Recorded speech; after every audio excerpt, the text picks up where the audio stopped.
वालिद ने कि मैं आया हूँ अपनी काम से मेहनत मजदूरी करके, अपने बच्चे से मिला हूँ बाहर और फिर वॉशरूम की तरफ गया हूँ। जब मैं वापस आया हूँ तो बच्चा जो है वो मेरा गायब था। जैसे ही इस वक़ूए की इत्ला मिली, फिल फॉर इसका हमारे हाईएस्ट लेवल पे सीनियर कमांड ने उसका नोटिस लिया, आरपीओ साहब ने, सीपीओ साहब ने, और इन्वेस्टिगेशन के लिए, तफ्तीश के लिए कोशिश शुरू हो गई। एफआईआर फिल फॉर दर्ज हो गई और उसके बाद हमारे पास रिजर्वें आ गई। फॉरेंसिक साइंस की हमारी टीमों ने वहाँ पर रिस्पॉन्ड किया। पूरे एरिया में हमने सर्च ऑपरेशन शुरू कर दिए। उसके अलावा वहाँ से कोई टेक्निकली हमें सपोर्ट भी मिली। टेक्निकल हमने अपने ज़राए इस्तेमाल किए। फॉरेंसिक्स और टेक्निकल सोर्सेस को इस्तेमाल करते हुए हमारी जो पुलिस टीम है अंडर एसपी साहब सिविल लाइन, हमारे डीएसपी साहब कैंट, हमारे एसएचओ साहब अरू, हमारे एक जवान ने इस केस को एक चैलेंज के तौर पे लिया, क्योंकि एक हिनियस केस था। एक बच्चे का एक तरफ वालिदैन के लिए बड़ा सदमा था। तो जब ये किया तो इन्होंने सब इनकी एफ़र्ट से और अल्लाह ताला की मेहरबानी से ये केस सब ट्रेस हो गया है।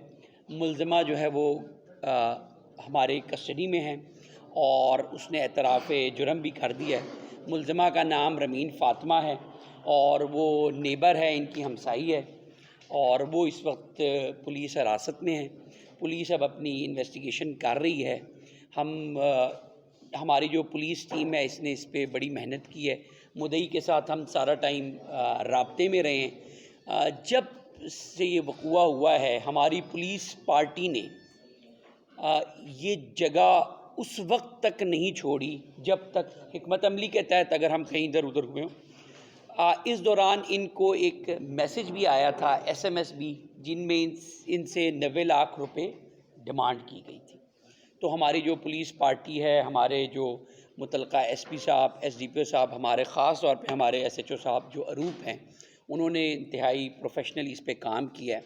हमारी सीनियर कमांड ने इस पे हाईएस्ट लेवल पे नोटिस लिया हुआ था। एक एक चीज़ जो है वो उसको सुपरवाइज़ कर रहे थे और गाइड कर रहे थे और अब जो है केस भी ट्रेस हो गया और मुल्ज़िमा भी हमारे पास अरेस्ट नहीं छोड़ी जब तक अमली के तहत। मेहनत मजदूरी करके घर वापस आया हूँ। बच्चा मुझे देख के बाहर आ गया। मैं बच्चे को उठा कर अंदर ले गया हूँ। इसी देर में मैं वाशरूम गया हूँ, इसी में मेरा बच्चा मिसप्लेस हो गया है।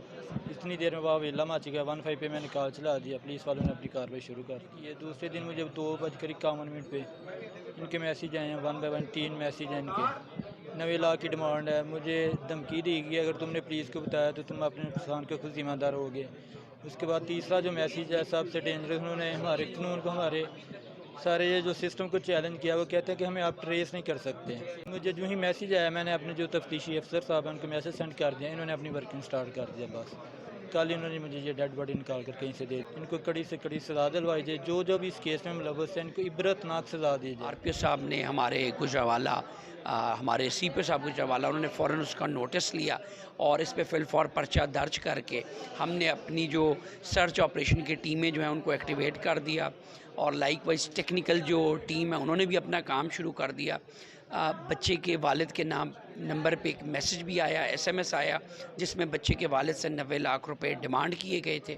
जिसके बाद तमाम टेक्निकल सोर्सेज को इस्तेमाल करते हुए गुजरांवाला की पुलिस ने, हमारे SP साहब सिविल लाइन, DSP साहब हमारे कैंट और SHO अरूप ने, इनकी टीम ने मेहनत करके वहाँ पे उस मुल्ज़िमा को ट्रेस किया और अरेस्ट भी कर लिया, जिसने इंकशाफ भी कर लिया कि इस बच्चे को, ये इस वक्त हमारी कस्टडी में है। वो ये बता रही है कि उसको उसके घर वाले प्रेशराइज़ करते थे ससुराल के कि वो उसको पेमेंट करें, जिस डिमांड को पूरा करने के लिए उसने ये अगवा बरए तमान का जुर्म